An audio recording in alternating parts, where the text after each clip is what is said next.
Guys आज यता आगो लागि भएछ है, खतरा डेन्जर हेर्नु सक्नुहुन्छ। यो हाम्रो सिमानो कम्पनीदेखि उतापट्टि पुरा पड्किरहेको छ गाइस। यहाँ सब्जी पसल थियो, सब्जीहरू बेच्यो, त्यो उतापट्टि अर्को खोइ के थियो, तेल थियो कि के थियो, डेन्जर आगो लागिरहेछ गाइस। के गर्ने यहाँ हेर्नु सक्नुहुन्छ तपाईहरू। यो मलेसियाको जोरबारु पेकेनानास एरियामा है ठुलो आगो लागि भएछ। आम्मामामामा तपाईँ हेर्नु सक्नुहुन्छ। आज चाहिँ यो ठुलै आगो लागि भएछ।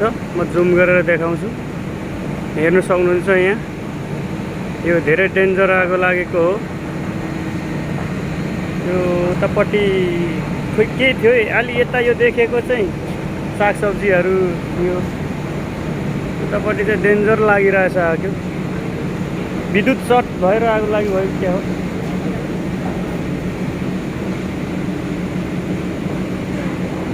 खतरा आगो लागिरहेछ, के गर्नु अब। अर्का कोही कम्पनीमा जानु नमिल्यो।